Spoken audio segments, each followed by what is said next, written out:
Michael Jackson, no more knee. I need to put like a way to like, you know what I should do? I should fade into a green screen so that way it like when we're done with the intro, it like puts smoke across us or something. Because it always Ooh. like abruptly stops. You know, it's like, hi everybody. You know, Like kind of fade some kind yeah, I of don't know how to do that. segue in. Yeah, shoot, we'll have to figure that out too. But maybe we'll just put smoke machines in the studio. That's Think exactly that what I was think, planning on think, doing. Dude, I have COVID-19. Everybody watching, I'm so mad about this COVID-19. COVID-19 is the worst, bro. How so? Because it ruins everybody's fun. Because like, think about this, dude, and I'm being serious. If you have, what's this Oh, all time to about? watch the Chino Bros. Oh, Is that your yeah. notification? Watch it. Okay. Hey, that's an example. Everybody watching, set your notification. Set your notifications. Yeah. Don't miss the Chino Bros. That's exactly why I did that. Hold on, let me turn off my notifications. All right, getting back to what I'm saying. Here's the thing. So like, when COVID first started, it sounded like some sort of like voodoo, herpes or something. You It know was what I mean? scary. Yeah, man. Like especially when it was just in China before it got to United States. Like you're seeing them sprayed down and stuff. You're like, yo, what's Yeah. going on over there? Then people are like, what does COVID do? And it's like Ebola. But you don't know what Ebola does. She's like, I guess it eats you from the inside out. You start getting all freaked out, right? Then it comes over here. Then we're locked down for what was it, like 3 months, something. You guys were locked down way longer than we Long were. time. We're locked down for a long time. Yeah, so we were locked down for 3 months from me opening my shop. And then I had to kick it with with Sherilyn and the kids. And I was like, I got to go back to work, man. I love my kids. I love my wife, but I need to go back to work. So then, like, now it's kind of at a place where, like, I don't know if we really think this is that bad. You know what I mean? Because, like, now, like, my kids got it. And they're like, oh, they can come back to school next week. I'm like, no 10-day Yeah, it's like a quarantine? 5-day quarantine. Yeah, They they're keep like, oh, shortening no, it, we're right? good. Yeah. Yeah, but on my mind, I'm like, what's the difference, But then at the same time, I guess this is the third whatever variation of COVID. What? Bro, I Yeah. went Yeah. 2 years without getting COVID. Dude, but 2 I remember we years. were talking about that too, because dude, it hit me hard in January, and I was like, I was doing the mixes and stuff, and I go back and listen to my mixing breaks and stuff, and I don't know why I had no business being on the radio because it was like, Crew 99, like it just sounded awful, dude, and I sounded like I was just out of it. But yeah, you're right, dude. 2 years goes by, I finally get it. But Mike, you remember too, we had that concert in September, and I was feeling sick. But I was like, I can't. If I test and I'm positive, and I'm out for 2 weeks, it'll fall apart. Oh, yeah. And our guest is gonna know what I'm talking about too, because he does a ton of events too. But you're like, I can't sit on the sidelines. I can't. Not that I So I didn't there's take too a much to COVID do. test. Yeah, I didn't take a COVID test. Everybody in the house took a COVID test. Everybody came back positive except me. So I don't feel as bad going to the shop. But then at the same time, like I don't feel that bad, Adley. I just feel like I have a bad cold. And so like Yeah. if I can properly utilize my time where it's like, okay, look, I don't really need to be at the shop past 3. I stick around at past 3 to Yeah. do some extra tightening up things, whatever. Let me just get home. So if I can get home and then just take a quick nap, maybe a half hour, 45-minute nap, like Yeah. a good power nap, then I'm straight again. I'm like, okay, cool. I feel good. I feel unsick, all that stuff. Yeah. But dude, the truth is COVID ain't going nowhere, apparently, dude. No, dude, but It's gonna be around, but we gotta move on. here's the thing is that I got interrupted from having my little nap every F word day this week. And I'm kind of trying to explain to people like, yo, I get it. You think I'm Mr. Superhero or something. I'm not. This is all a trick. I need to be home at 3:00 and take an F word nap. Like, Yeah. and it got messed up all week. That's why I hate Brutal. COVID. Well, and here's the next reason why I hate COVID. Then we'll bring on Nocturnal. Because dude, it feels like a cold now, but I do feel kind of guilty not telling people I have it. Dude, no comment, because I wanted, because I felt like that too. I was like avoiding, but you remember pre-COVID, you'd pop a Dayquil and just go about your day and work and kind of just suck it up. Now you're like, oh, dude, I got a test, bro. I got to make sure, I'm a negative test, dude. And Nocturnal, again, when we bring him on, he's Mr. Events too. And you, dude, I'd go to a hockey game and they'd be like, let me see your thing. Let me see your Oh yeah, proof, you guys had to show. Yeah, you guys had to show your COVID proof of test papers, vaccination. huh?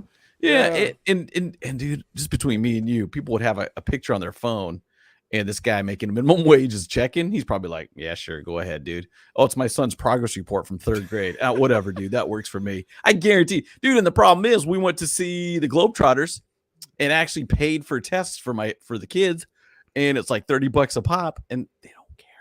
They didn't care. Really? They would have let us in. I think they would have let us in anyways. I mean, if I showed a piece of paper.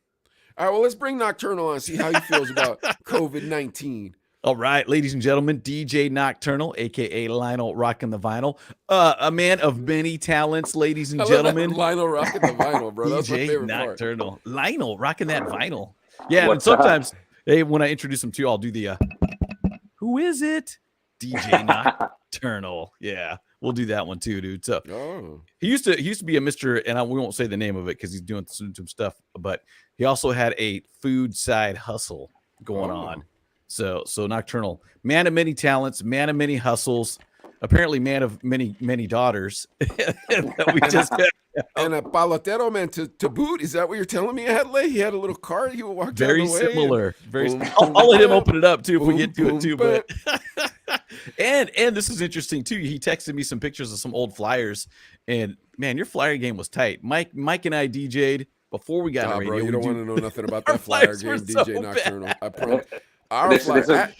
This is like my MySpace era right here.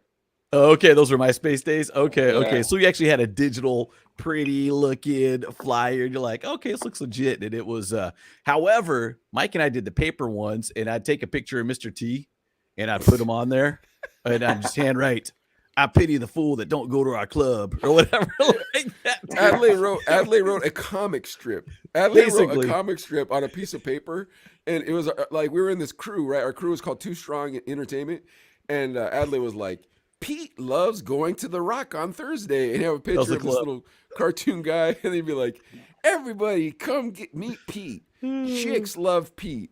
And bro, I'd be standing outside the frat bars handing people those flyers, and I staple a Rice Krispie treat to them. Like, here you go, because I was trying to get people to come to our clubs, bro. You know what I mean? I was like, man, anything we could do. There's a flip book flyer.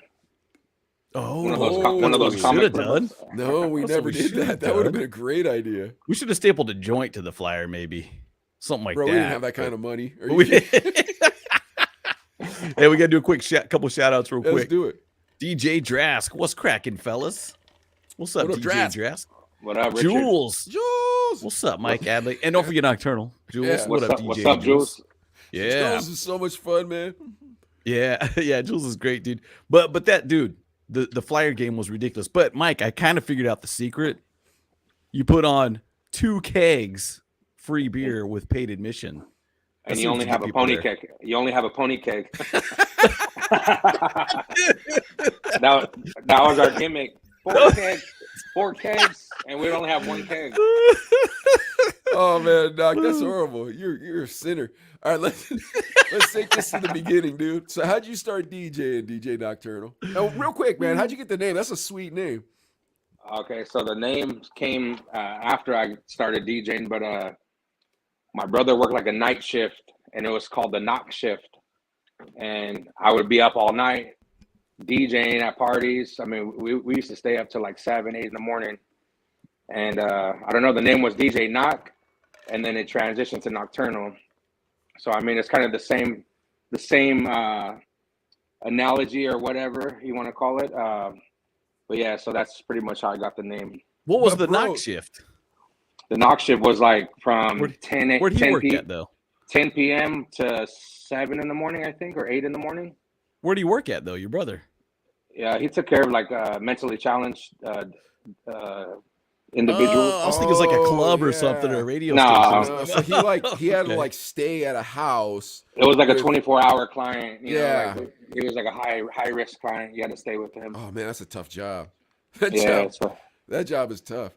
But yeah, Nokturnal, that's a dope name because there's so much that you can do with it. Like you know, putting heads to bed. I love that, right? Because like, yo, man, don't sleep on me. I'm DJing. Like, there's so much you can do with it. You know what I mean? I used to have a radio drop from when I was on Cali, and it said, "Go to bed with DJ Nokturnal." Dude, you got to find that one. You still got that one? Yeah, I think I do. Oh, that's good. That's really good, dude, too. So, All right, And- so how's and- this start? Oh, go ahead, Adley. I was gonna say even just it seems like house parties are the thing where most DJs start, right? Besides the I bedroom. feel like you're right. Yeah. Feel like the next step. Yeah, because Yeah. because at first you do it for free beer and to meet chicks, and then these guys in Bakersfield figured out how to make money off of it. We ended up being club DJs and radio DJs, but we were already old. You know? And all we got was the free beer. I know it's true. All right, Nocturnal. So how does it start, man? How'd you end up becoming a DJ? All right, so I mean, there's multiple things that interested me at the beginning of my time. So one of my uncles, he was in a cover band, and he used to play like Mexican music, like Mexican covers. You know, like all the at quinceañeras, all the slappers, all the cumbia. Yeah, that's pretty dope. Yeah. Okay. So I was a roadie. I would go with him. I was probably like 13. And I would go with him to all these quinceañeras all over town in Oxnard. He Ventura. probably crushed, huh? No, it was a good band. They had a gig every week, but they had these big ass earthquake speakers, in Vegas. Oh yeah. Yeah, they were crazy. So they did like 4 on each side.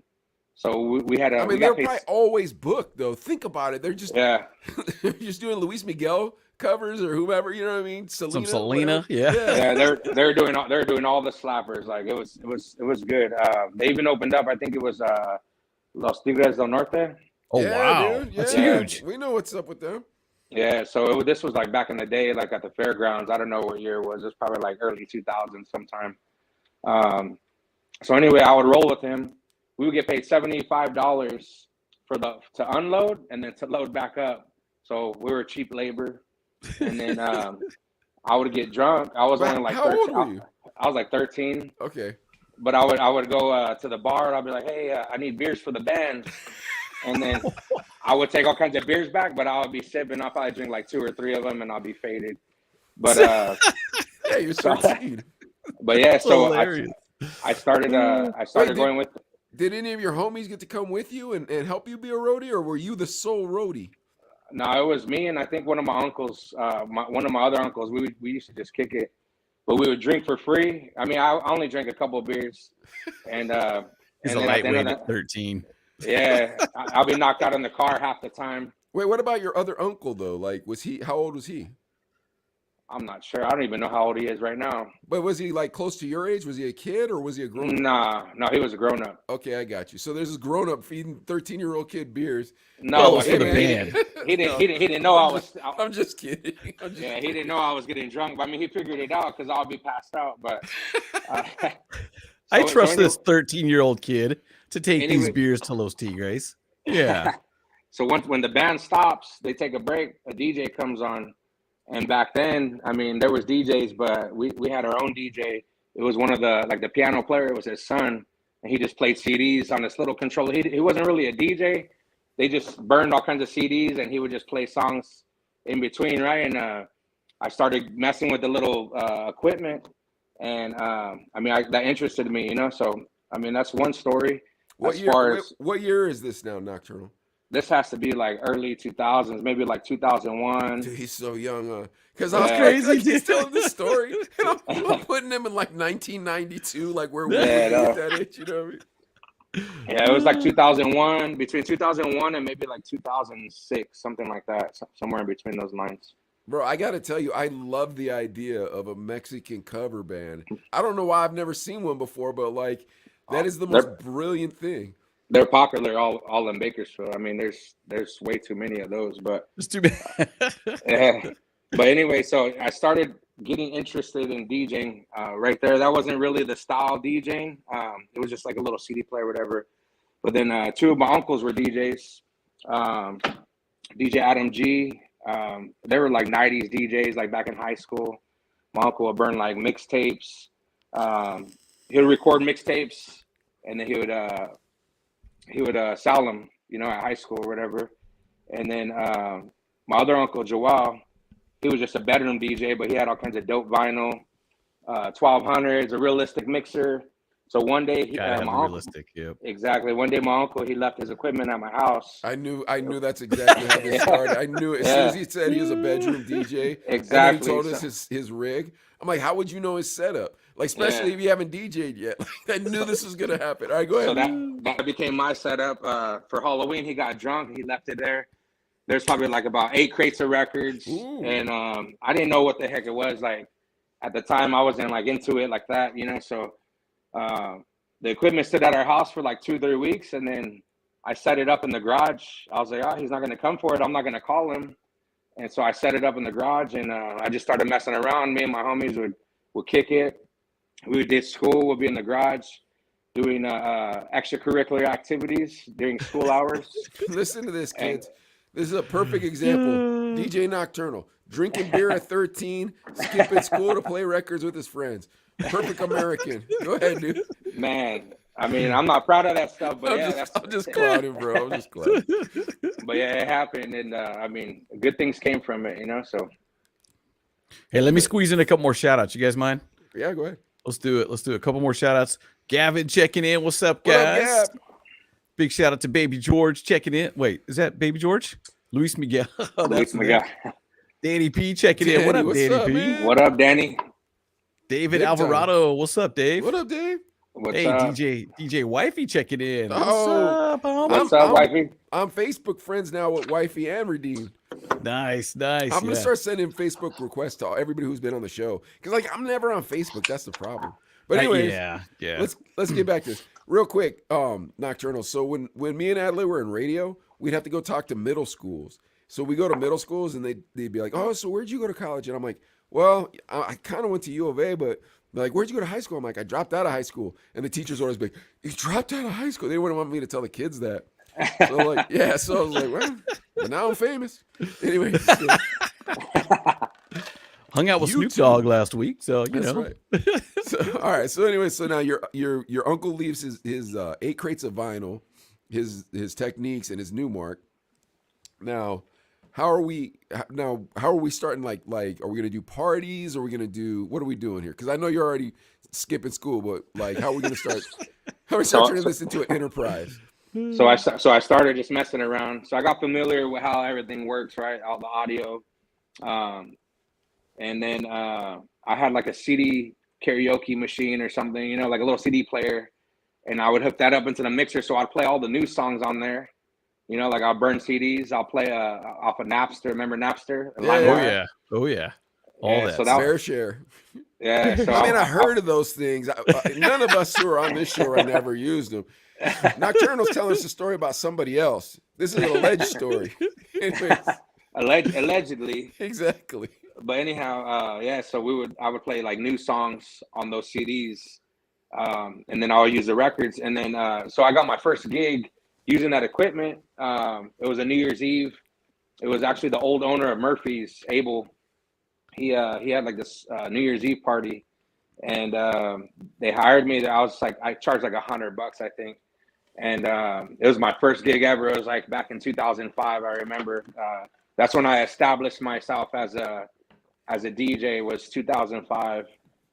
So I'll never forget that. It was on New Year's Eve. And I had everybody telling me what, like they were digging through the records. They're like, play this song. And at the time I didn't really know, like all that music was old to me, you know what I mean? Like, but now that I think about it, I'm like, damn, I had some dope records. Like I had some tight You probably 80s, 90s. Yeah. Your uncle had some dope records. That's true. Your uncle loves Snoop Dogg. Your uncle loves Zap. And he had all doubles too. I was about to ask that too. Yeah, I was about to ask that. So it was bad. It was bad. And all right, so this gig, are there older people at this gig? Is that why they're like, oh yeah, we like those records? Oh yeah, it's all old people. They're all like from the 80s. So wait, Murphy's, yeah. You did that was your first gig? This Not club kind of. It wasn't at Murphy's. It was at his house. He had a New Year's Eve party at his home. Oh, at his house. Yeah, Okay. Yeah, so it was. How old were you at that time? I was probably like 15, I think. Oh, dude, were you trying to crack at girls too? I don't know. I think my parents made me go home because my parents were there. I think I had to go home like after like 12 or 1. Yeah, because I remember I left and I left the turntables. They were messing with them, and everybody wants to like scratch. You know, you get those drunk people. They always want to scratch. Nah, bro, you can't touch those turntables. Nah, So I ain't touching those. I went back and the needle was broken. Oh, of and course. I was like, bro, who broke the needle? And he paid for me to get new needles. So Oh, nice. Nice. yeah, so Some orthophones. I came up. Yep. Oh.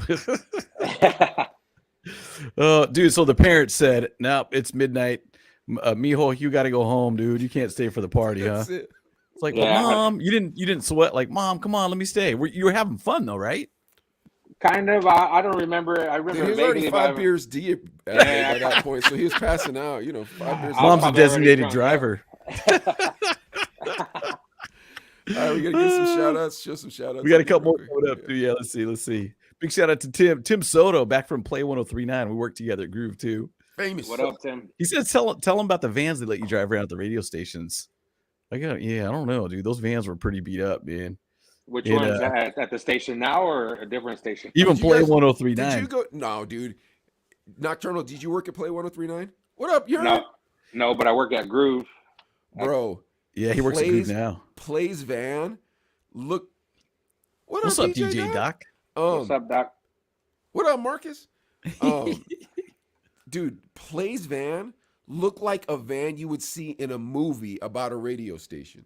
Like that van was dope, bro. It was pimped out, dude. Yeah, it had spinners and everything, huh? It was sick, bro. Like I think it was before spinners though. The speakers, so you open the back 2 doors and the speakers were it looked like Back to the Future, bro. It was just like boom, boom, boom, boom. Like that van was sick. The only problem, and Tim remembers this too, the only problem with having that dope van is people would do the chain link fence. They get the bolt cutters, they'd break in and steal everything out of it all the time. Dude. All the time.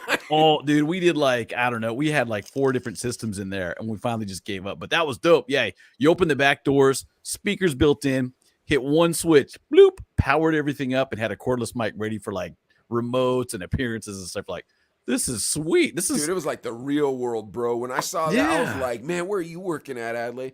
Because our station van, bro, it was like a busted A-Team van, dude. Like you remember the A-Team van? The A-Team is young. He's refilling. You're not 13 anymore, Nocturnal. You don't have to hide it. He's looking up. I didn't know what kind of show this was. I was keeping it easy. I thought he was looking on his phone to see who the A-Team was. Yeah, dude, we had this beat up A-Team van, dude, from Hot 98.3. It was this old. What kind of van was that, Adley? You remember? Was it a Ford? Who knows? Ford GMC. It was just, yeah. I'm surprised. It was one of those old travel vans with the curtains. It could have had curtains, but it was all blacked out, though. It was like a cargo van. Yeah, it was like a cargo van. And then, so me and Ad would always drive that van everywhere, but Adley drove because I think I had a suspended license at the time or something like that. That sounds right. So, yeah, that sounds right. Yeah, so Adley always had to drive. But then one time, bro, these contest winners, they won this dinner and this limousine came, but there was this big dude worked at the radio station. He was so fat he couldn't get inside the limousine. It didn't fit. So he had to sit in my seat in the station van, and they made me ride in the van. Why didn't I get to ride in the limousine? I just thought about that. You just had to lay down in the back in the cargo. There's no seats back there. I sat on the toolbox. Oh, there was a toolbox. I sat on the toolbox, and homeboy turned around. And he's like, "So Sketch, are you mad because I'm taking your seat?" And in my mind, I was like, "Bro, I'd be mad if I couldn't fit into the limousine, dude." But Knock, dude, that cat was a gangster, and I knew it, so I wasn't gonna say something like that to him for real. We good. We good. So where you want? Anyways, all right, let's get back to this. And I gotta tie in Nocturnal's hustle too, because you started to get DJing more. That was your first gig. You actually got paid for it. I know. You're tasting that. I can make money at this. Yeah. So I used to do it for fun. After that, and then I got into high school. And that's where, it started kicking off. There wasn't really a lot of DJs back then. There was the radio DJs that you hear on the radio. And then there was a few solid people that would do. Dude, that is so dope, Nocturnal. You grew up in a generation with the DJ gap. Yeah, so there wasn't a lot of I guess the radio DJs probably did a lot of the parties, but there wasn't enough of them. So my era was when the house party, I think every era has house parties, but for me, it seemed like that's where it kicked off. You know what I mean? High school, all the dopest parties everybody goes to. the whole entire school's there, all the east side, everybody all around. Like, Wait, where did you grow up, Nocturnal? What high school? Yeah. I grew up on the east side. I went to a bunch of different schools, but Highland Bakersfield? and East High. Yeah, Highland and East High were the schools that I went to. Okay. And then I went to Golden Valley. I went to Vista P. Dude, these parties sound lit, don't they, Adley? Yeah. And these are all house parties. Every time I talk to one of you guys from Bakersfield and you tell us about these house parties, they sound so lit. And they never sound like people were shooting or anything. It sounds like you guys just had a good time. No drama problems. for the most part, right? Yeah. I wouldn't say that, because later on in time it got crazy like that. But people started having drama? Yeah, it was crazy. That's the worst. There was a fight every weekend. There was something cracking, but yeah, in the beginning it was smooth. It was dope, man. It was a good time to come up as a DJ in that scene. Yeah, Man. DJ Swift. Got to shout out DJ Swift too. What's up, man? All right, Did you ever? Yeah, and I was gonna ask too. Did you ever like approach someone having a house party? Say, hey, look, I'll DJ. I got security. I got access to kegs, and we'll just charge at the door. Not, we'll just have a party. Nah. So what happened was, we would go to parties. Question. Good question. Yeah, we would go to. I would DJ parties. Right, the cops would show up. Everybody would leave, but everybody would meet up like at Fast Trip. Any Fast Trip that was in the area. I don't know if you have Fast Trips where you're at, Mike, but no, but not. I know what a Fast Trip is. But you know what, dude? In West Covina, it was a place called El Loco. But it was in Covina, and every high school would go to El Loco. Yeah. I like your guys' idea though that it's just that name brand of gas station. Yeah. So no matter what side of town you're on, it was always a Fast Trip. So the party got broken up, then the sideshow would be at a Fast Trip on the main street, and then there'd be like hundreds of people, and then people would just. I mean, back then technology wasn't as advanced as it is now. I mean, there were still smartphones and MySpace and things like that, but Sidekick. It wasn't as advanced as it is now. But so it would take time, and someone would be like, "Hey, there's a party over here at this house or this address," and then everybody would just caravan. You know what I mean? And would you show up with your turntables? Like, yo. So that's what I'm getting at. Exactly. So I'd go in there and I'd have all my equipment packed. I used to drive a Dodge Neon. Oh, and, snap. It's not a lot of car for all that equipment, son. Yeah, those are small. I would slam all my equipment in that trunk in the back seat. I had homies that would want to roll. Oh, dude, I totally know you're about to tell us. This is so mean to those homies, dude. Yeah, they would hold all the equipment on their lap. Yeah, but they didn't have any rides, so they would roll, and then when the cops would show up, boom, I had people to take my equipment out. So anyway, we'd show up to these houses, and I would peep it out, and they'd be playing off like a boom box or something, and I'm like, hey, I got all my gear in the truck, or in the trunk. Like, let me drop a set. How big of stones do you have to just show up at somebody's party and just be like, hey, yo, man, your boombox is whack? Did you ever do it and there was a DJ there? Did you ever go, there was a DJ, but he was whack, and you're like, hey, man, we're done with Barry Manilow, my turn. Did you ever do that?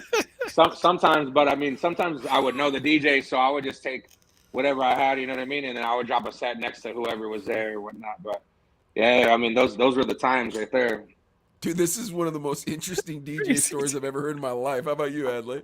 Dude, it's super interesting too, because and one of my stories. These parties sound lit, dude. I wish I was at these parties. Dude, I bet they were fun, man. Dude, Eastside knows how to party, dude. It would be like 38. Like, hey guys, how's everybody doing? Like, that'd be horrible. Dude, and the thing is too, I'm thinking you're rolling up because I had the mob. I had an old 65 Pontiac, and Mike remembers that, and I had some big ass speakers. And one time, some guys I don't know if Mike, you were there or not. The guys I need a ride. I'm all, dude, all my stuff's loaded. So he had to ride laying on the speaker with his ass hanging, facing out the window. and we're pulling up to the party. And he's like, Adley, don't you dare stop right in front of the party. Was it a Keely that you did that one to? of those dudes. Yeah, that's probably one of those dudes. You had to drop him off down the street. Yeah, I pulled up right in the front of the party and started honking the horn. Oh, yeah. Hey, the DJ's here. It was like, dude, move your ass. And it was bro, Adley's car, that boat that he's talking about, it looked kind of like an Impala, but it was a Pontiac. Yeah. But it was, dude, his trunk was so big. There was a party. This is before me and Adley DJ'd together. So what happened was, Adley was the college radio program director, and then I was at the college radio station. Well, so like we didn't DJ together, and then eventually we became the Chino brothers DJ together. But dude, his car's trunk was so big. We were at a party DJing. He was not together at the time, and I needed a ride home because it was freezing cold. We threw my motorcycle in the trunk of his car, dude, and there was no problem with it. We just threw that motorcycle in and rode home. That was a sweet ride, man. All right, let's get back to these parties, bro. So now, from what I'm understanding, your flyer game is on point, correct? Back then, yeah. I mean, I don't know exactly who made that flyer that I sent you, Adelaide, but I mean, the flyers all consisted of things like that. So it was pretty dope, man. I mean, we had house party. What did it say? 4 kegs, I'm trying $5. let me see. 4 kegs and $5 a cup or whatever. What is it? Dude, it's oh man, I'm gonna show you guys on the camera. It's gonna be hard to see, but I'm gonna try. Let's see. Oh, you can't put it. You can't share it with us. House party. Don't go there tonight, though. Don't go to that house tonight, man. But look at that. Dude, that's so dope. 4 kegs. Dude, Friday night, 9 o'clock till ? Uh-oh. 2 kegs, $3 for girls, $4 for boys. Dude, it's All cheaper right. for chicks, dude. It's cheaper for It's chicks. always That means gotta there's gonna be. be more chicks there. But they still gotta pay. But yeah, still and I respect that it's $3. you And save the ones that $1. are cutting the line, I can't help it, bro. You see how good looking that girl? Of course she cut the line. You know what's worst? Is when the fat hind is standing behind you and she just saw the baddie walk past you and she's yelling at you that she's getting in. It's like, why is she getting in? It's like, look, lady, if you can't figure out why you're not getting in and she is, you got more problems than that tonight. Dude, But anyways, let's get back to this. So use a Sharpie to mark. Yeah, you got the little stamp. yeah, dude, of course. What are you talking about, bro? You ain't coming here. There's always like a big brother. In West Covina, there's always like a big brother. Look like you just got out of prison. Big old muscles, putting that stamp on you. I was like, man, where did you come from, bro? You're like 32, man, you weirdo. Somebody's uncle coming through like, Yeah. I need you to be security. All right. All right, so you said 2 cakes, $3 to get in, but you told us off air that you only had a pony cake. You promised 4 cakes, you only had a pony. Yeah, don't tell nobody. So we would get everybody there, and then we'd be like, "Dang, they blew through all the kegs or whatever." You know, so. You're like, oh man, no money back. No money back guarantees. Would you make them kick in for another? Yeah, pretty much. We put the hat out. But yeah, pass the cup. Everybody want to pitch in. Or- Come on, we get another cake. or by that time the cops showed up, and then everybody left, and then it would just be all the homies. We would close the doors, and then it'd be like maybe like 20 people, and that's when the real party started. Start cracking back again, yeah. Yeah. Yeah, but that one always gets busted too, dude, because it gets too loud. It starts off Eventually, like, yeah. let's stay quiet. Don't worry, they're not going to call the cops. By the end of it, there's like 3 or 4 people that shouldn't still be there, and they're screaming from the window. So you're like, dang it, we're having a good time. Yeah, I used to do house parties so much that I learned like all the technicalities, like when the cops show up and the warnings, and they write you a little citation. So I knew they just kind of scared you. They're like, oh, we're gonna write a citation, and then they would give it to you. But if you actually read it, it says you can't have a house party for 30 days. If you do, then you break that citation, and then that's when the fines happen.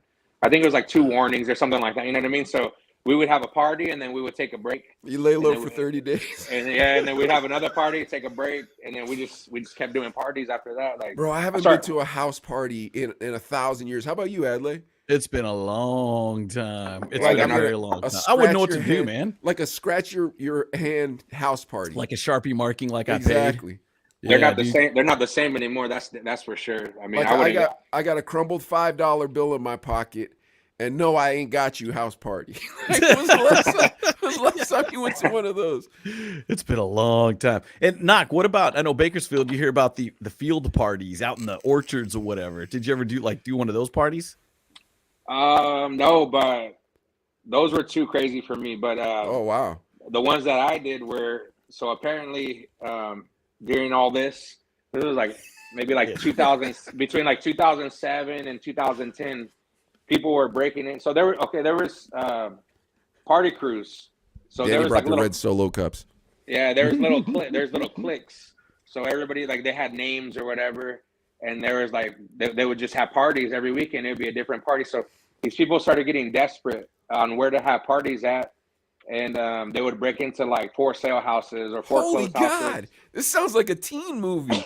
Yeah, What? so they'll break in, then they would have a party, and it became popular. Like it was happening almost every weekend. So I got booked for a party like that, and Oh, I mean, back then it was. I mean, now you're a little bit more wiser. You know, you get a contract and you have kind of somebody's liable. Back then it was like a teenager breaking into this house. And you're just like, they're like, how much? You're like, oh no, give me $100. And then you show up, and then sometimes you would get stiffed. You know what I mean? If they didn't give you the money right away, you would get jacked. So You're like, man, this is a nice house, man. I'm gonna get paid. Why are And you you're guys like, "Oh, these smashing guys the are broken." windows? What? yeah. So we're in Why are you peeing in the carpet, man? we're in this house. We're in this house, right? And I think it's just normal. Like somebody moved out. And I'm like, damn, this house No is empty. furniture. So I parked my car. Well, it's my mom's car. I park it in the no. garage. I park it in the garage, and I unload all my equipment, and then we start DJing, and then somebody runs inside. They're like, hey, the neighbors called the cops. So I'm like, oh shit, the cops are coming. So we start packing everything up, right? I break everything down. I load it into the car. I'm about to get into the car, and I open the garage, and then boom, here comes like up. Yeah. 10 police, and then they come in. They at gunpoint, and they slam everybody. Whoever is in there, they slam you, whatever. They do all kinds of crazy stuff. And then what happened? So I get handcuffed, right? And I get man. Can we get let's get a little context to this story real quick. Was it a white neighborhood? Probably, I was yeah. gonna say it was in a fancy All right, neighborhood. hold on. Yeah. Were all the kids at that house party? Were they from your neighborhood? Probably, yeah. All right, hold on, not done yet. Were said kids also Mexican? Who? Or were the rest of the kids with you also Mexican? Everybody was Mexican and black. Okay, now do you understand the story where they're pulling straps, Adley? Like, it's not like his uncles has to pull straps. We were racially profiled. Yeah, man, 100%, dude. Come on. Us knocking down the for sale sign and breaking in. So I had no idea that was an abandoned house or whatnot. You know what I mean? So I got caught in the wrong place at the wrong time. One of the owners or the real estate people showed up, and then I forgot how I got out of it. The cops You let gotta me. be kidding me. The How cops did let you me get go. out of this?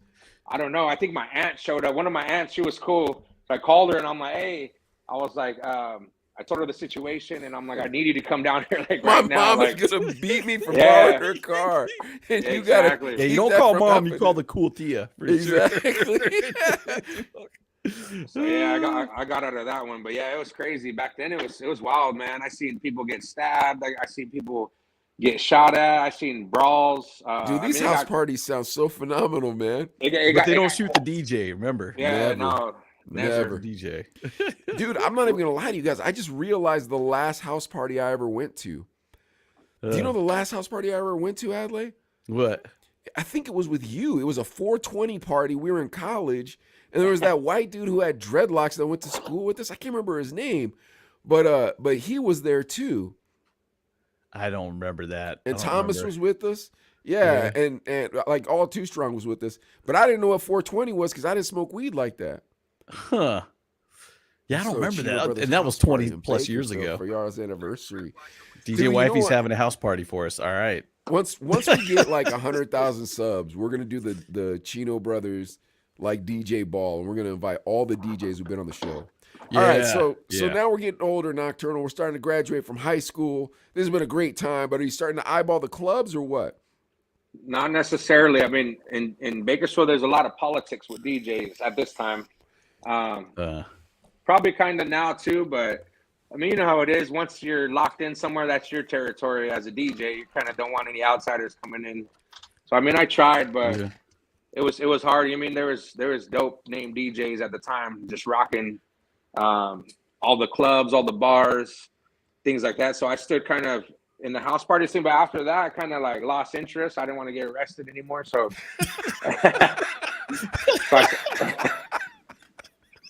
not so for I- DJing anyways. yeah, no. So I switched it up. I started doing like private parties, And I mean, I'm not, the parties that I did, the mobile gigs. I guess I was like a mobile gig DJ, and I mean, they were all right. I didn't really know how to charge either way, but I would get booked a lot, man. Like I would be every weekend I had a gig. Yeah, I don't even know what I used to charge back then, but yeah, I would go to Visalia. I would go up north. I would go to like Hesperia, like a LA area. I mean, I would be booked. I mean, most of it was like family or somebody knew that I was a DJ, so they would hire me out of town or something.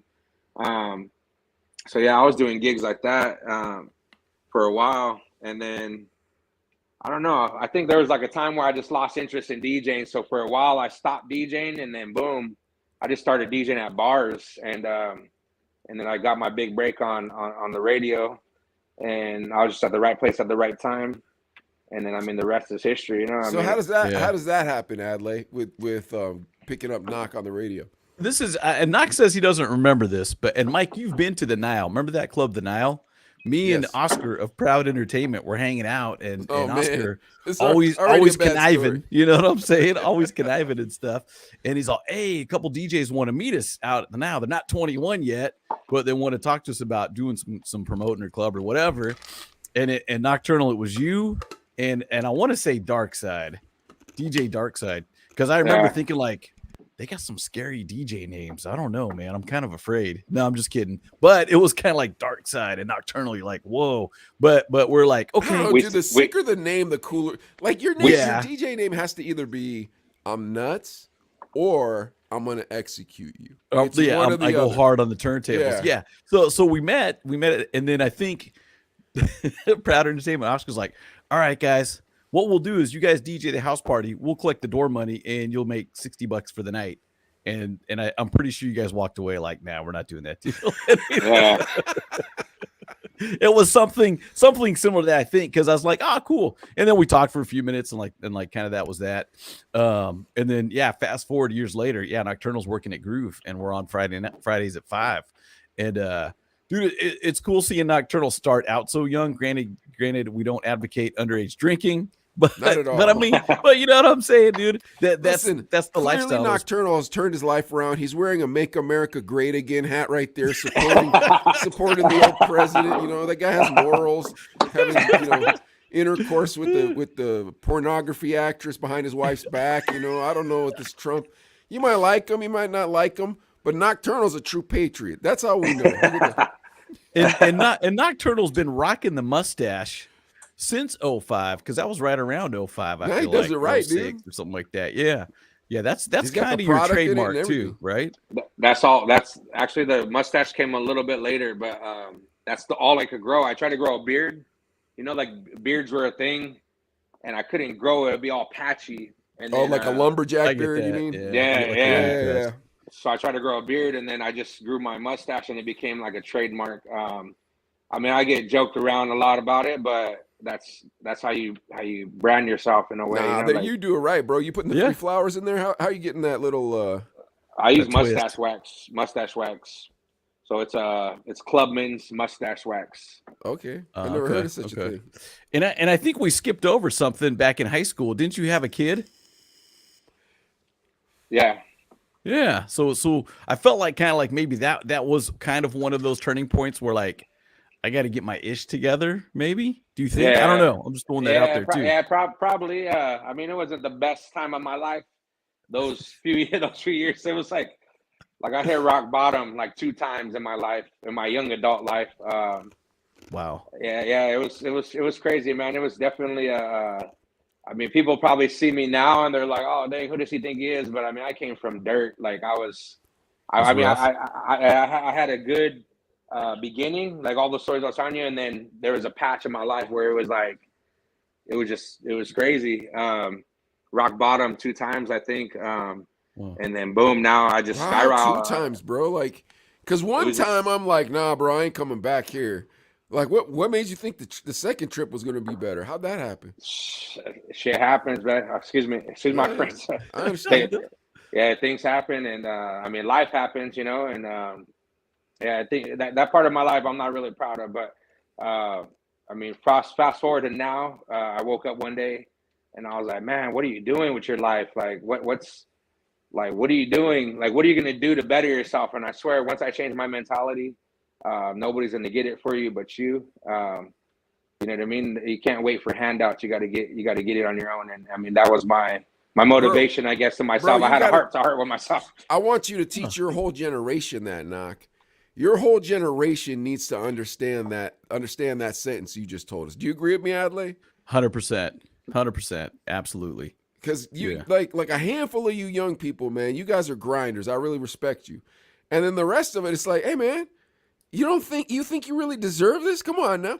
Like, I saw this speech on YouTube, and it was this like kid about Nokturnal's age, and I can't remember, maybe like 25. And he's like, thank you for nothing, for making us have to work harder than every generation. The American dream's not available to us. And I'm like, bro, my dad worked on the Grapevine. Like, I'm the product of that environment, and God bless me to be where I am. There's so much work. There's so much opportunity, but I mean, you could either sit around and wait for your turn, or you can make your turn. And you gotta grind, bro. That's where my turning point was, you know. And I swear to you, like that week that I was homeless for a little while, and oh my gosh, dang, I was laying on the floor looking at the ceiling. I'm like, man, what are you doing with your life? You know, like, let's get it going. Were you like couch hopping homeless, or were you like shelter homeless?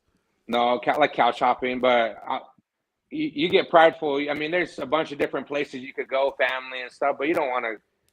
I mean, I had a lot of pride, you know, so I didn't want to like. Yeah, of course.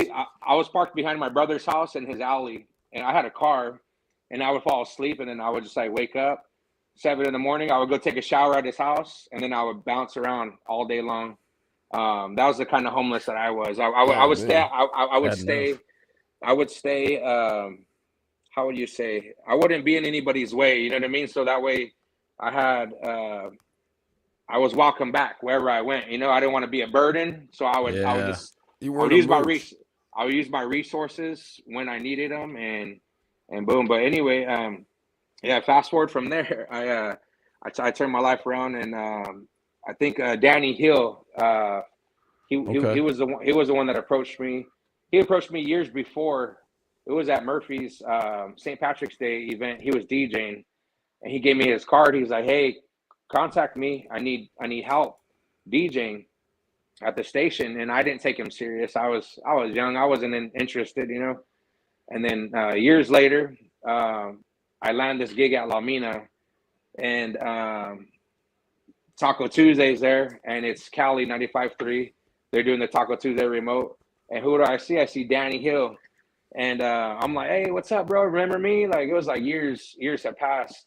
And then we just kind of kicked it off. And that was when I was like begging. I was like, come on, bro. Did you listen to my mixtape? Like, let me be on there. And I kept giving them like CDs and demos and stuff. And then finally one day he was like, hey, come into the station. Let's have a meeting. And then that was when my life pretty much changed. I got on radio. And then I started just booking all kinds of gigs everywhere, man. All the local. I know everybody starts off. It's kind of a bittersweet place, but Martini's. Oh wow, Martini's, the bowling alley. Martini's, huh?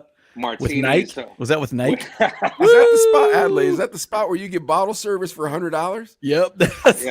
I love that spot. I'm not gonna lie. I love that spot. As a patron, I don't know if I could work there, but I'd go there for the $99 bottle service. Yeah. No, it was a cool. It was in a bowling. You could walk. The door was. You'd walk out to the bowling alley. Knox. Is that classy to take a lady to the $100 bottle service? Like if you're trying to like impress a girl, you taking her to the. It depends on what you mean trying to impress her. I mean, if you're trying to get laid, maybe, yeah. Dude, true story. I just started dating a chick, and DJ Myth was DJing. You know DJ Myth, right? Yeah. And, he was DJing, and I was like, 99. I was looking at the flyer on the wall. It's like $50 for the plastic bottle service, like the cheap stuff, like the Walgreens bottle stuff. And I'm all like, $50, and it's all $99 for the Grey Goose, the Patron, like the good stuff. Did it come with a sparkler on top? They brought. It's interesting. They brought it out, like they set you in front of the DJ. by the dance floor. A little. I mean, dude, the tables were like basically from the bowling alley. They're all wobbly and the wood grain and cheap and stuff. But I did take a chick there and a couple friends, and they're like, "Whoa, this guy's balling, dude." He's dude, $100 is gonna get you is gonna get you panties, dude. $100. Well, hey, they're in the back. I was gonna say filling the Grey Goose bottle up with cheap vodka. That sounds like something they would do there with the Ralph's brand. The supermarket. They still have Ralph's there or no? We got a Safeway. No, Bonds. we got Alberts. Bonds, We got yeah. Food Max, but they lock up all the booze. But I think the bottle service. But I think what it was Miss saying, "Yo, D-Lay, what's up?" Give me a shout out over the speakers too. That was kind of cool. I gave him like most of the bottle because we didn't finish it because it was like 6 of us, and I was like, "Dude, just finish it." And he's like, "Yeah, let's go." Giving the bottles, but martinis tastes like nasty vodka. Yeah, it tastes like grain alcohol moonshine from West Virginia. that bar was so crazy. I remember one day we were DJing and we couldn't leave. It was a crime scene right outside. What? Like there was a crime scene outside. The cops shut it down, and everybody was trapped inside. You couldn't leave the park. If your car was in the parking lot, you were asked out because it was considered a crime scene. Did you get to bowl while you waited? I used to park my car on the other side, so I got lucky. Yeah, I got lucky. I left, but yeah, that place was wild. But dude, you can tell how grimy a place is by how dark they keep the lights. And that place, the darker it is, the grimier it is because it was dark in there. Like also, there's dark. also something about how grimy a place is if you don't want to park your car in front of it. You know what I mean? If you're like, I don't want to park my car in front of this dump. I ain't putting the Dodge Neon out front. Heck no, man. That's what you rather. So that was your first kind of club gig was Martinis? Yeah, that was with the station though. It was kind of like a remote. They that was with Kelly? Yeah, they paid us to be Which there. Is now Energy. The guys listening out there, that's our sister station. Yeah, it's now really? Energy. So I work for Buckley Radio, and then it transitioned to Alpha Media. Alpha Media is what it is now. What it is now, yeah. What were you getting paid back then for DJing?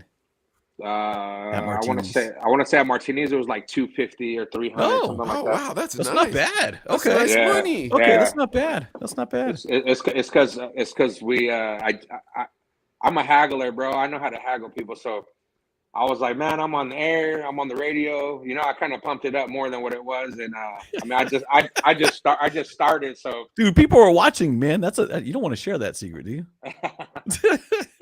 Hey, but I will say this about Martinis. All the staff was usually pretty good looking. The females that he would hire. He had a type. It was white, tall, blonde women with fake boobs. That was this is nuts. That was it. How are you conning people into going to this place? It sounds like a dump. I'm not trying to be mean or nothing, but people went though. It'd get cracking, man. But the bottle service was cheap, the drinks were cheap, and the music was good. Where else could you hear like that kind of? Because dude, and I remember coming to Bakersfield in 2005, and I remember Rock and Rodeo just shut down because of shootings. All these different clubs, and and it was still kind of like, oh, it's the hip hop. So you get a Martinis. It was cheap. It was good music, and there was, well, I'm not gonna say there was no drama, but there'd be drama. But you kind of expect a day, like, well, something's probably gonna pop off. Knock, you're still doing drinks are cheap. Are you still doing clubs now? Nah, I used to run a nightclub. I was like the co-founder, I guess. I wasn't the money backing of it, but I found the location. I got the owner to buy it, and then we had a team. It was a dope team at the time, and we created this like Las Vegas vibe.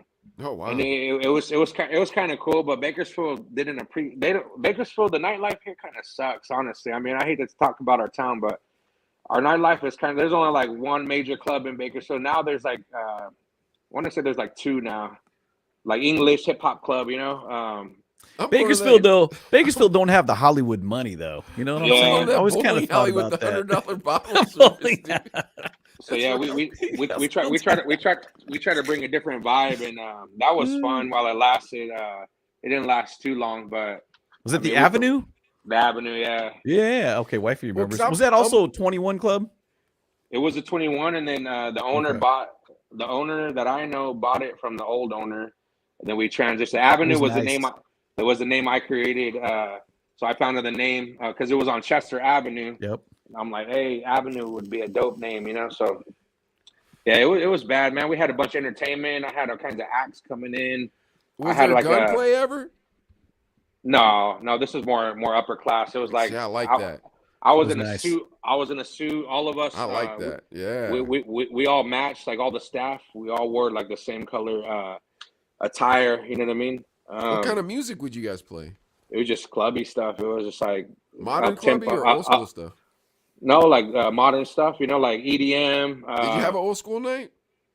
I had. We Yeah, tried to groove. I think when I first came on, you were managing it, and we're working on some stuff. I brought Club Nouveau. Okay. I brought Club Nouveau. You brought Tino Cochino. I had Tino Cochino, Club I remember Nouveau. I had a couple of social media influencers. What was Club Nouveau's hit again? Besides Jealousy, Situation Number 9, Rumors. That was it. Yeah, Situation Number 9. Lean on Me. Rumors. Yeah. Lean on. Oh, that's right. Yeah, that's why I said besides Lean on Me, but Rumors. And then what was the other one? Situation Number 9. Situation Number 9. They also did Jealousy. Bro, I never can understand what song you're singing when you sing, Adley. It never sounds like don't sound like the real song. Hey, who sings that song? Keep it that way. Nah. Yeah, that's what he used to say. Classic. I remember He that. used to fire it out too. Who sings that song? Lisa Colt Jam. Keep it that way. He thought they were really wondering about your musical taste. All right, Nocturnals, come to the time of the show when Adelaide's going to read us some news stories and we're going to clown on celebrities. You ready, homeboy? Yep, let's do it. All right, let's do it. All right, I'm going to give you a couple topics. Do we want to talk NFL draft? Do we want to talk fabulous cooking? Or do we want to talk city of LA paying $300,000 to somebody for losing one of two of these things? I'm just going to give you that much. That's it. One or two of these things. Let's talk about the last one. The last one sounds. The last one's but I'm interested in the draft too. But let's talk about the last one first. Go ahead. All right. Well, the city of Los Angeles is set to pay one man $300,000 after unanimously approving a settlement in a lawsuit. We'll get down to it. This is back in 2020. Now, David Bond filed the lawsuit after we was shot in the testicle by a rubber bullet at a protest in front of LA back in 2020.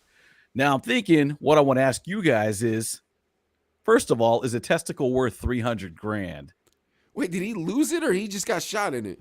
It sounds like he lost it. So, bro, I need a little more than $300 for that, dude. Can he still have kids? That's a good question. I don't know. Because if he can't, I mean, if he could legally, a kid's worth way more than $300,000. I mean, multiple kids. Yeah, you put them to work early. If you got to pay child support, is what I'm saying. So that's the other side. Yeah, I mean, by all means, he better get that money. 300. So $300,000. You think $300,000 is a fair price? If he can bust a bust and get a girl pregnant, then I don't know, bro. I think $300,000 is a good price. DJ Doc saying $25,000 tops. $25,000 tops. Doc, bro, no way. That's a pair. You're nuts. That's half of your man. You're nuts. That's half of your manhood. Yeah, no, not at all. DJ Doc, I don't want to get a vasectomy. Much less have somebody shoot me there. Mike said your nuts, but my nuts $300,000 and up. Your nuts can go for $25,000. Maybe mine like half a mil at least. 50-50 probably. I mean, but then again, it's like a kidney. If you got to donate one kidney, you can still live with one kidney. Can you still live with one? Bro, but can you bust with just one nut? That's first. It doesn't feel the same, right? Because like, bro, I'm not trying to lose any of that. And then can have kids. The momentum isn't going to be the same. You know what I mean? All right, knock. Okay, here we go. So we have to establish rules since Adelaide's not reading them in this paper. So let's just establish the rule that yes, you can still bust. It still feels exactly the same, and you can still have kids. Now, how much is it worth to get shot in the nuts? $300,000, because that's half of your manhood. $300,000 still? Yeah, I mean, if it was me, I would juice them for as much as I could. Yeah, man, now, Nocturnal, at that club. imagine you're sleeping in your car behind your uncle's house in the alley, thinking like, man, do I really need both these testicles? How much would I sell one for at that time? At that time, probably like $10,000. I thought you were going some other direction with that ad lib. I thought you were going to say, now imagine DJ Nokturnal, you're lying in the back of your brother's house in your car thinking, nothing in life could get worse than this. And then someone shot you in the nuts. Oh, dude, I don't know, bro. $350K for one of my nuts. Oh, dude, I still feel like that's low for me personally. Back when me and Mike were sharing an apartment paying $300 a month, $375 a month for it, I probably would have took like $600, dude. Nah, dude, I want $1 million. I want $1 million. I want to retire. So I want $1 million. Actually, no, I want $1,000 a day for the rest of my life. DJ Doc says you could put in a prosthetic. Doc seems to know a lot about nuts and the value of them. What's going on around here, Doc? Come on, man. Now here's the other side of the thing, though, too. Police brutality comes into play, maybe, right? But Bond, the guy, the victim, said, "I never threatened anyone, made no aggressive movements towards anyone, made no furtive gestures, and no physical movements that would reasonably suggest to the police that I was attempting, willing, or intending to inflict harm on anyone." Oh, that's apparently his lawyer talking. But video footage says he was wielding a tennis racket and a salad bowl, which he used to protect himself and others in the crowd from projectiles being fired by officers. So they were shooting. Sounds like shooting blindly. So my question is, where was the salad bowl? That's what I'm saying. In the wrong place. Was he using it? Was he trying to use it as a cup or what? Like, that's where it would have been on me. Maybe it was one of those real small salad bowls like you used to get at Bob Big Boy. Remember you get those at Bob Big Boy? You just have like 5 pieces of lettuce with a cherry tomato. You're like, I guess this is a salad, but I still get my big hamburger, right? Hey, he must have some big nuts. Not anymore, bro. Yeah, I'm just looking. A portion of his left testicle surgically removed. So worse. A portion of it. So he's 1.5. That's even worse. So really $300,000 for half of one. Dude, I couldn't even live like that, man. I could not live like that, bro. Now, if you're a cop and you're holding the line and you got crazy protesters yelling at you, holding salad bowls and stuff, it's a rubber bullet. Could have been worse. Yeah, those were crazy. Those are crazy times. Those protests. Yeah. Oh yeah. I'll tell you right now, if you want me to back up, shoot the dude to the left of me in the nuts. As soon as I see that, I'm done, bro. If you want me when to he back goes up, down, like, ow. Nah, you got to be some sort of notorious person to shoot somebody in the nuts, bro. Like, haven't you ever noticed if you watch a movie and the dude gets shot in the wiener? That's like whoever mean. did that, that's a real criminal. That's like that's mean. You know, that's a diabolical. You know what I mean? That's like a MS-13 diabolical. You know, like Pablo Escobar type of person. You know what I mean? That's not just a normal person. Yeah. So and dude, Nocturnal. Just think about it, man to man. You're in high school and you got beef with somebody. Like, let's fight. Even at that point, Mike, you say like, all right, down here in the nut region is off limits, and both dudes will be like, agreed. Once you go for the newts, you've crossed that line, and it's like, whoa, that's getting dirty. We didn't fight by the Queensberry rules in West Covina, bro. It was below the belt. Happens. But I will say this: if you saw somebody shoot somebody in the nuts with like a paintball gun, I would be like, you're an evil person, man. Why would you do something like that? Yeah, you know? That is mean. That's just not right. Not Turtle. I thought you had a comment. No, yeah, that's crazy. Yeah. All right, come on, man. Let's get to this next story. What do we got for us? All right, let me close that one too. Now, okay, so we got Fabulous in his cooking, the NFL draft, and then Lizzo. We got a Lizzo story too. So, oh my gosh, which one you want to go for the draft? Let's do the Lizzo one real quick. I love doing Lizzo because it's always like, all right, what's the guest gonna say? Like, are they gonna shy away from it? Are they gonna pretend like they don't notice? You know what I mean? Like, all right, here we go. Not. Okay, all right. Lizzo is down for a versus battle, food themed against Saweetie. Now, Saweetie and Lizzo's penchant for bizarre food amalgamations has often made each of them a social media talking point. But in a recent interview from Power 106, the rumor singer argued her snack combinations are far more off-putting than Saweetie's. She says, "Here's the thing. Y'all think Saweetie eats random combinations? It's not that uncommon. People be eating like that. It just don't nobody talk about it because it's so, My food combinations are disgusting," Lizzo admits. "I'll do mustard and watermelon. Like it's just we're not the same. Saweetie be doing that's like, I might try that, or we've been eating like that because, that's just black people. We like to do that. but I do S that's unthinkable. That makes people, it makes them gag. Watermelon with mustard. The watermelon with mustard, that was like a trend on TikTok. I haven't tried it, but I heard it was good. Sure. Okay. Here's my question for you, Knock.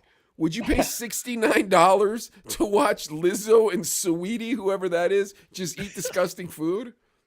No, I'll just wait till it leaks and I'll watch it for free. I'm not even gonna peek it when it leaks, dude. I never even realized how many verses there are. You ever go on YouTube and you're like, oh, I want to see that verses. You type in verses, you're like, what is this, dude? The Baha Men versus Shinehead. Yeah, it's like so many random verses, dude. You had no idea. Like I'm telling you, it was like 90 verses you never heard of. You only hear the big ones, or it's like, okay, Ja Rule and Fat Joe. Okay, What's up, Jaimito? Yeah, big shout out to Jaime. Yeah, I wanted to throw that up there. But yeah, I don't know, dude. But what was that old? It was from like 3-6 Mafia, and they had one of those reality shows. And they're talking like, I love it when my girl dips her toes in ranch, and you just lick the ranch off the toes and stuff. And it made me think of that, and just think that's like don't be a menace while drinking your juice in the hood. Yeah. Have you seen that movie? Yeah. The kitchen scene in the refrigerator with the hot sauce. Yeah. Oh, dude, yeah, that's it. Oh, that's like reminds me of the Drake and the condom. Remember we threw away the condom, but he put hot sauce in it first. And the girl tried to impregnate herself with it. Yeah, oh my so gosh. Weird, man. Did you even have to think of that? All right, what's our last story, Adley? You guys want to go draft? Yeah. I gotta pee real bad. All right. Well, this is about the NFL draft. Well, Hold the on, NFL draft. I'm gonna get up and pee real quick. All right, Nocturnal. So the NFL draft. Oh, apparently it kicked off this Thursday, and it's going to continue through Saturday. And as the draft got underway, licensed escort Roxanne Price made a proposal to this year's top pick. Roseanne Price is a licensed sex escort who was born back in 94, blah, blah, blah. The 27-year-old has been working at legal brothels since 2014. Now she's saying, where is it at? She's saying she will hook up the first pick with a fun night, if you know what I'm saying. So the least I can do is offer the top draft pick, the most valuable thing I possess, my premium erotic services at no charge. It's my way of saying thank you to the athletes that inspire us all. Now, is this inspirational? Would this make people out there want to be an NFL player? Or do you think that's over the top? What do you think, Knock? Is that too much?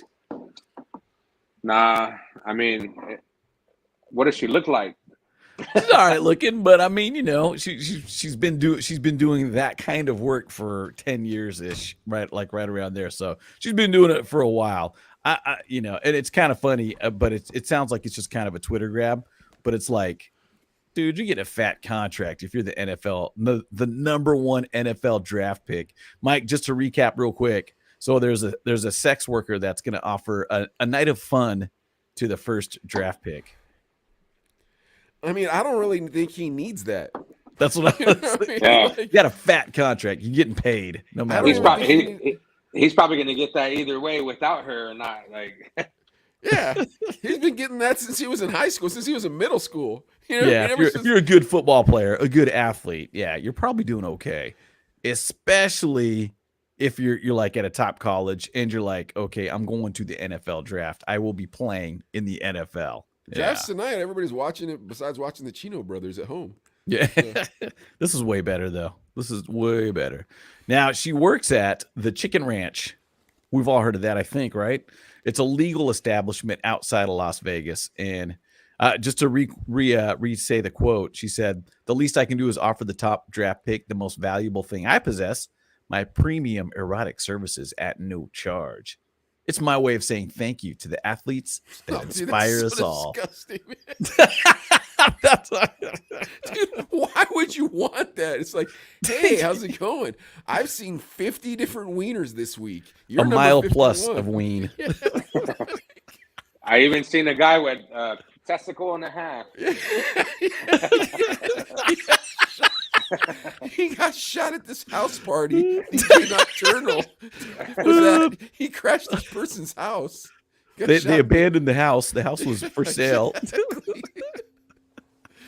Yeah, man. I mean, I'm telling you, like that's insane. that's such a waste. What NFL draftee is like, that's what I want. I mean, there is no way on earth she will look anything like any of the smoke shows this dude's probably walking past to get to his jersey to hold up. You know what I mean?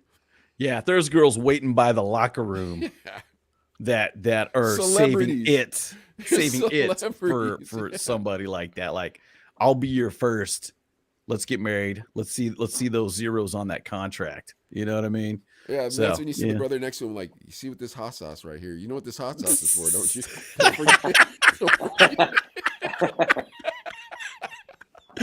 Oh, dude, that's too crazy. But yeah, so I don't know. She's obviously trying to up her followers on social media or whatever too. So, but yeah, it's about the money. That's why you do it. Who wants to do that, dude? That's disgusting, bro. Like, here's how you know it's disgusting. Would you want that? Would you want to share that with somebody? Like, yo, man, I'm gonna send my friend down to you. It's like, no, I don't want to do the same thing that he did with you. I don't want to do that. Yeah, she works at the chicken ranch or whatever, right? And she has 18,000 followers on Twitter and 362 on Instagram. Red flag, red flag, red flag. Wait, how many followers on Twitter? Twitter 18,000 Oh, and 362 on Instagram. So okay. yeah, so she's just trying to blow up, trying to make her mark. But yeah, if you're the number one draft pick, I think you'll do fine in the female department. I thought you were going to tell me she had 362 venereal diseases, because I would have believed that a little more than I would have believed Instagram followers. I'm not mad at her. She's trying to get on Instagram, but I still think that's weird, dude. Like, the whole thing is weird to me. Like, just how we're in this world now where it's like, hey, you want to be a porn actress? It's like, you know, that's the internet, right? It never goes away. Like, you cannot erase it. You can't erase the internet. Don't do that. It's like, too late. I already did it. It's like, man, ooh, you're going to be there for a while. Yeah, you don't want that to come up later on. Hey, and can we squeeze in one last shout out? Yeah. We got to say a big shout out to Too Short. Happy 56th birthday. 56 today. Yeah, And happy birthday. I'm bringing that up because how much did Too Short impact our lives? I think Too Short was dope. I think Yeah. DJ Nocturnal's too young to know who Too Short Nah, is. I grew up listening to him, and the E40 was my dude. Like, Okay. E40, the hyphy era was like, that was 2000, 2007, maybe Yep. a little bit before that, but that was the era that I grew up in. So Big E40, in Too the Short, Bay Area. Big. all the Bay Area, yeah, Mr. Fab. Yeah. I used to love all that. And the reason I wanted to bring him up too, because Nocturnal, you did mention selling mixtapes and mixed CDs. That's how Too Short blew up, selling mixtapes out the trunk. Yeah. Yeah. Dude, I see Too Short on Vlad TV all the time now. Really? He's got crazy stories. I bet, dude. Dude, he told this story about Suge Knight that was nuts, dude, on Vlad TV. I want to interview Too Short. That'd be dope. But- Come on the show, Too Yeah. Short. Yeah. All right, guys. Well, thank you so much for watching the Chino Brothers, man. DJ Nocturnal, it was a fun time. That was a fun time. What do you think, Adley? Dude, Nocturnal's one of those dudes that's super chill, kind of quiet, doesn't talk a ton, but always hustling. I think you got 18 things going on right now, Nocturnal, right? Yeah, well, not when my leg messed up. I messed my leg. I got a knee injury, but yeah, I mean, like you said, when you got COVID, you're like, I can't be sick. Like, that's how I feel right now, but I'm stuck in my tracks. I can't do that, man. That drives me insane. Yeah. Cinco de Mayo next week at La Mina on District, like a half a mile from my house, dude. Oh yeah, you So, can walk, so- get dropped off, so we can have some fun. Have your mom drop you off. I'll ride my bike, dude. I got a bike lock. All right, guys, check us out on YouTube. Check us out on Facebook, Instagram, all that other stuff. We will see you next Thursday. And don't forget, check us out during the midweek on the Midday Getaway. We'll talk to you guys next time. And subscribe to us on YouTube. All right? Thank you, Peace. Lionel Rockin That Vinyl. Yeah, thanks. Thanks, DJ Nocturnal.